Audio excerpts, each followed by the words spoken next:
Welcome back to What Arty Noobs for General Disturbance. This is the M12. It's the Tier 7 American SPG. This one's located on the southwest spawn of Westfield and it's under the command of panzerpenguin. Yes, we haven't heard from him for a while, but we do have a number of his replays to get through. Game on! Well, it's a 155mm howitzer of French design. You can tell that when you actually look at the breech of the gun. It's very similar to all other French Arty. It's capable of doing 600 alpha. Yep, watching that go in. And it's also got a, comes up the figures, there you go, 39mm of pen, 7.2 meters on blast radius, between 11.5 and 23 seconds of stun. Oh, enemy in sight. AMX M451. It's a tier 8 game with, actually it's got a tier 9 game I think here, according to this. Object 263, that's a tier... Actually, no, I'm wondering about this now. Maybe it's a tier 8 game.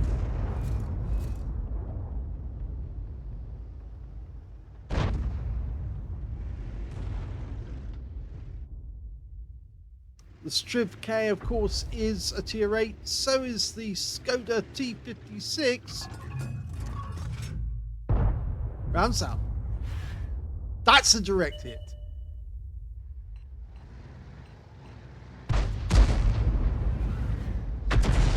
Now, obviously, he's fighting over a ridgeline there, which makes it fairly difficult to actually get good shots on him. But if you get your aim exactly right, you should be able to lob shells over the ridgeline into the targets. Rounds out the Jagdpanther. Oh, that's a kill! He took a shot a few moments before the shell landed. It was enough to take him out with a splash.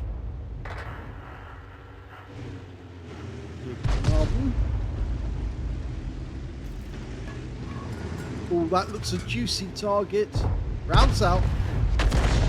Unfortunately, it's only 100 hit points to splash.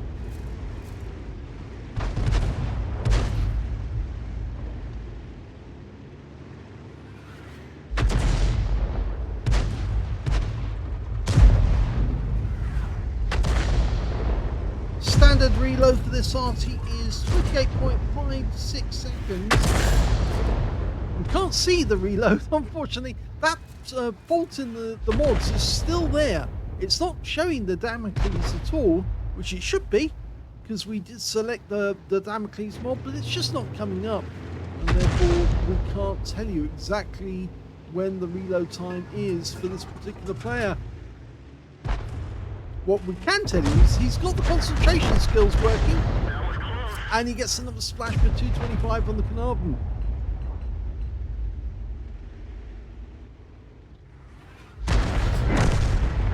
Still only 3 each on either team.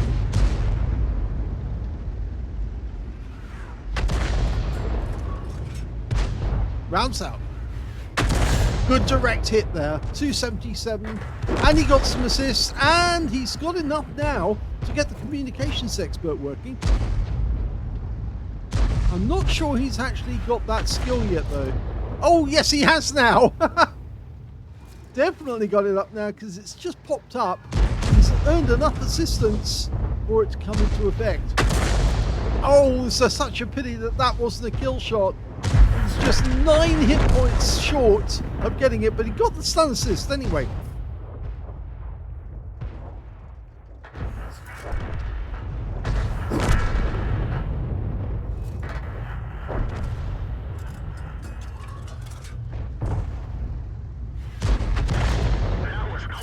It's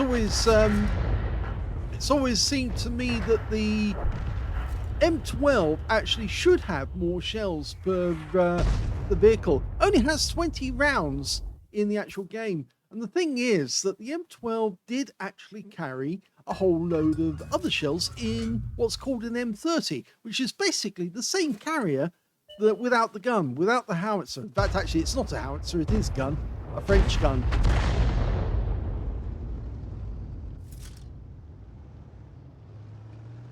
They manufactured only 100 of the M12. They started work on them in 1942, produced 60 in the first year and 40 in the second. Basically, the hull was an M3. It was the next Arty up, of course, the M40, M43 that used the M4 hull.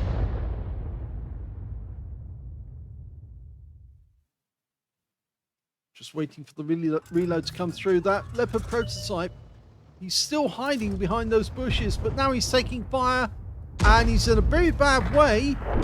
Just trying to get the solution, and oh, I thought for a second we might get that one on target, but no joy. As you can see, he's trying to get SPG-14 at the moment.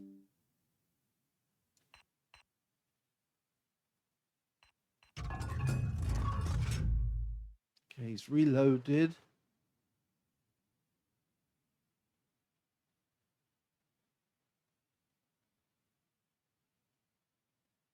And our teammates seem to have lost sight of the enemy. There's the T-30.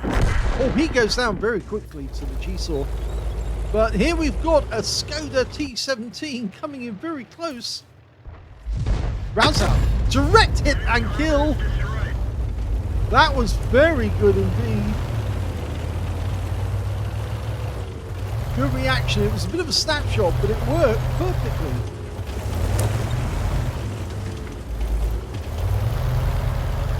Now, the big worry is that the enemy team does have an FSV. Now, if he does make a quick run down this end, he now knows there's two Arty located down here, and he might fancy getting a Kolobanov medal. Although our ELC Evan-90 is fairly close by. There's the Batchat 12 ton on the enemy team. And unfortunately, I think our Super Hellcat, yeah, bit off more than he could chew. We're trying to get a shot lined up on that Batchat. Okay. It's ready. Now, rounds out. Well, that was more hopeful that he moved forward. The Leopard prototype's in sight on the north edge of the map. In fact, he's running back to his own cap area. We're down to just 4 vehicles left on our team. 2 down on the enemy. Of course, the ones that are not spotted are the 2 Arty on the enemy team. They're GW Tiger P and their GW Panther. Okay, Leopard prototype. Rounds out. Looks good. Yes, direct hit. It's 599. That's a penetrating shot. Low roll. But only 1 hit point on the low roll. And it looks like the GW is just trying to even it up.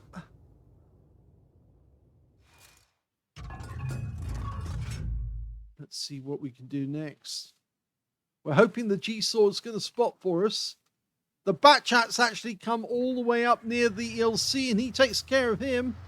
But we do have that SFV coming round like I thought he would. And unfortunately, he does get the kill on the ELC. So we're going to have to try and take this guy out. Oh! He did it again, and that's 3 kills. And that changes the whole battle because now it's 3 versus 4. But unfortunately, we've got enemy Arty shells now about to land around us. You know, I have the feeling the enemy did work out where we were. And that's why panzerpenguin reacted as fast as he did. So now it's down to just that Skoda T-17 and 2 Arty on the enemy team. And we've got the G-Saw 1008 and 2 Arty on our team. Our G-Saw's gone down to the edge of the cliff. Now would be a good time for the M12 to make a move. GW is a bit slow, so he would be best to stay here and cover the cap area whilst we make our way along the valley to try and find out where that Skoda T-17 is. There must be a tremendous temptation for one of the enemy Arty to make a move, but yeah, there's the Skoda. He's AFK. Bounce out. Oh, that was a biggie. The G-Saw got the kill, but it was 549 hit points. Unfortunately, panzerpenguin didn't stay to watch the enemy tank get hit, so we didn't get the sight of that Skoda getting wiped out. But that completely changes the game now, because we're loaded, we're ready to fire, and there's one of the enemy, the GW, rounds out. Well, he goes down before our shell even arrives. And that means there's only one enemy left, the GW Tiger P, and of course he's very slow, so he won't have moved too far.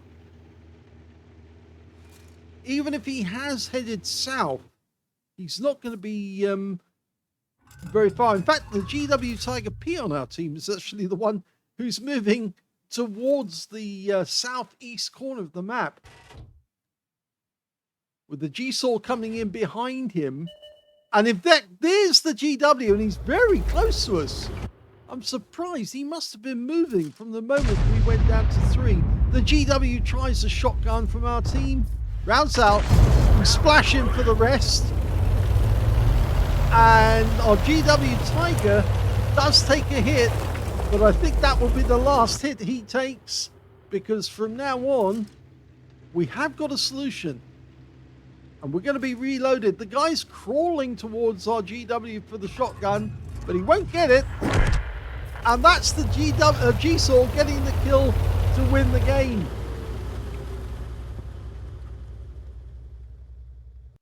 Well, there were some lovely shots in that game by panzerpenguin.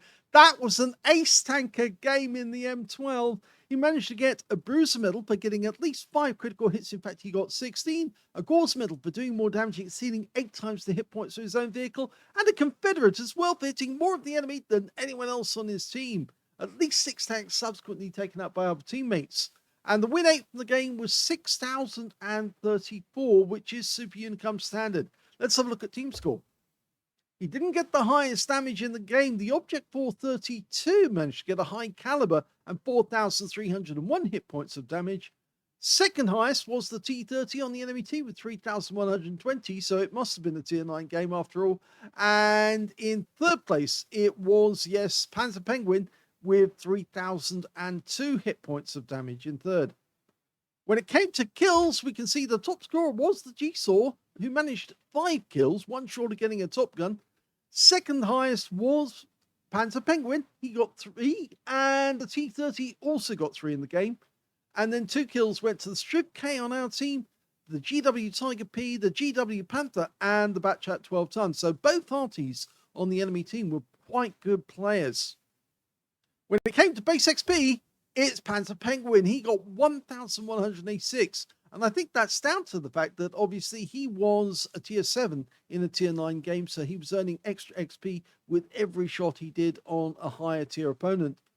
1,145 experience points went to the G-Saw 1,008, and 874 went to the Object 432.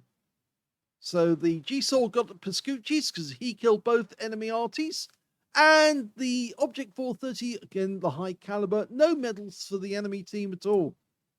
When it came to shots fired and details, we can see he fired 18 rounds, so he only had 2 rounds left at the end of the game. The M12 really should be given more rounds to play with. But based on the fact that some of the other Artys at the same tier actually have 30 rounds, such as the S51, it'd probably be fairer for the M12 to have the same number. 8 direct hits on the enemy, 4 penetrating shots in that game, and that's why he got so many hit points and, of course, picked up that ace tanker. 12 splashes as well, 3,002 hit points of damage, of which 2,643 were at more than 300 meters. He damaged 9 in the enemy, killed 3, did 828 hit points of stun assist off 13 stuns. On a premium count, he actually made a profit of 27,410 credits from the game, and he got 30 bonds for a mission achievement and 8,895 experience points out of that one, as well as getting a mission completion of 3,558. So this was the first replay with the M12. We've got another one featuring another M12 game, so let's have a look at that one. The second replay is on the Steppes map, South Spawn, and this time the player is ArthVex of OLIMP. Well, he's got 2 marks of excellence. on the barrel. If you remember in the last battle, panzerpenguin only had one. And it doesn't appear to have any other camo on this one as well, which obviously some players actually neglect to put on their vehicle.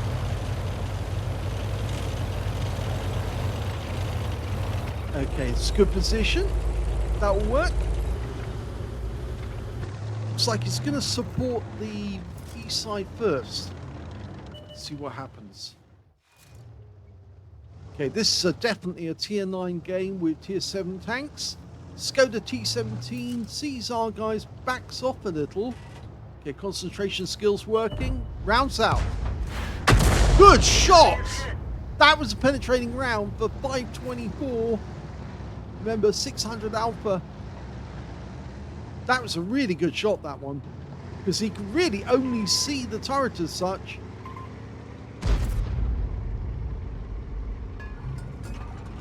Going for it again. Rounds out. Just missed the engine deck there.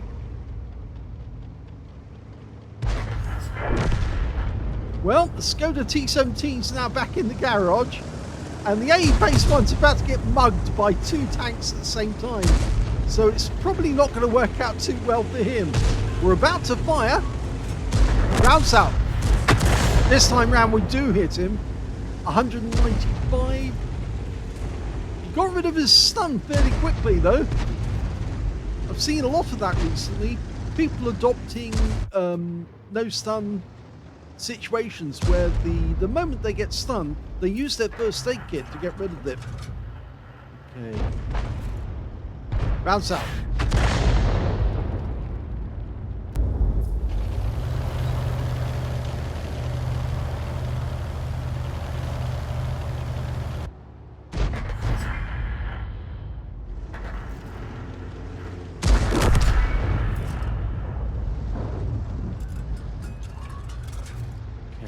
Dialed in on 703.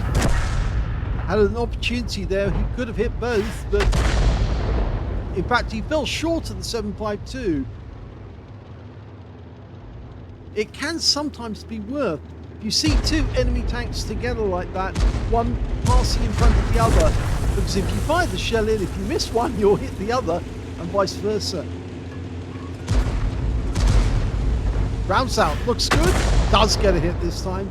285 hits the engine deck of the 703.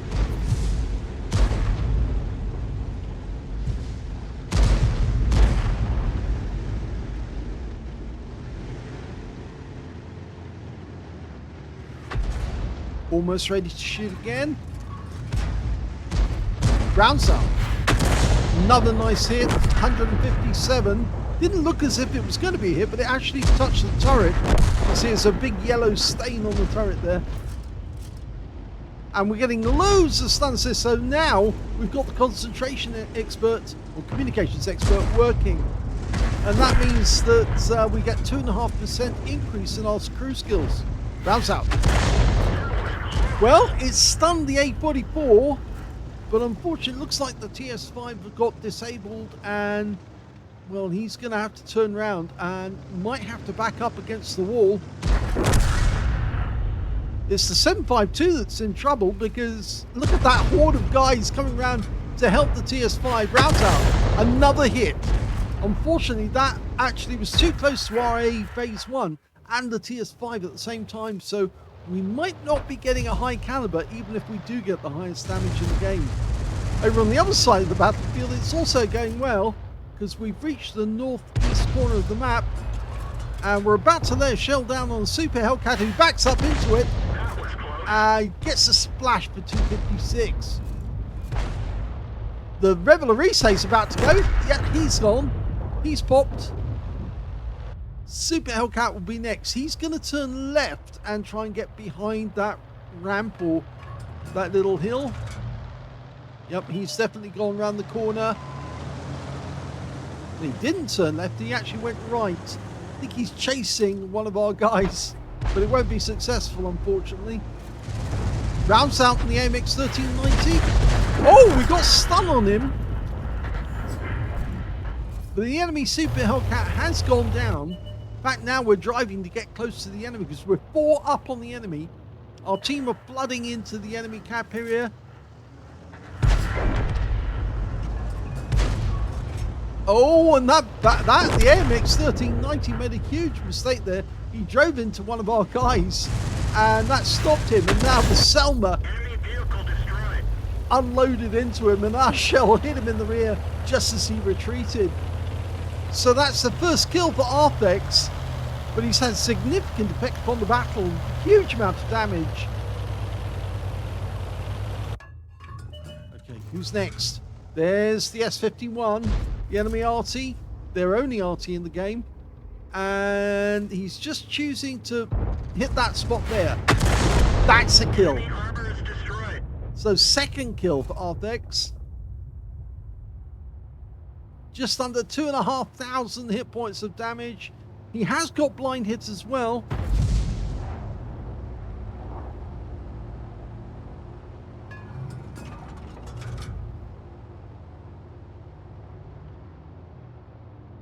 At least I seem to recall he's got blind hits.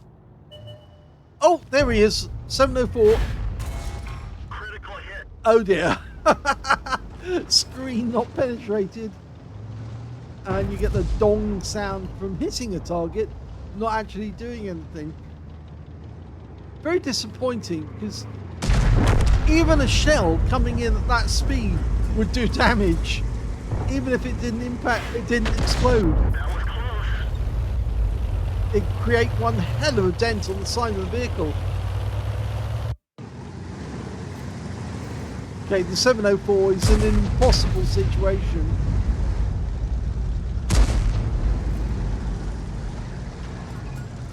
And we're loaded. Oh, and we did get a hit. So it was a very good last shot for ArthVex. Here's the end of battle stats, and that was another ace tanker game, this time from ArthVex of OLIMP in the M12. He managed to get a bruiser medal for getting at least 5 critical hits. In fact, he got 10, and he got a Confederate medal for hitting more of the enemy than anyone else on his team. His win rate in that game, 4,563, which is Super Unicum standard. Let's have a look at team score. Well, we can see he didn't get the highest damage in the game. That went to the A Phase 1, who picked up a Spartan, Brothers in Arms, and a High Caliber for 5,618 hit points. Second highest turned out to be the A Phase 1, the other one on the team, and he picked up just the Brothers in Arms. So those two managed to platoon and picked up the award. When it came to the third highest, well, that turned out to be ArthVex, who managed 2,657 hit points. And of course, he got the Confederate. When it came to kills, you can see the high scorer was one of the A Phase ones with 4 kills. The other one managed to get 3, and so did the Object 704 and the AMX 1390 on the enemy team. The Skoda T27 got 3 kills as well.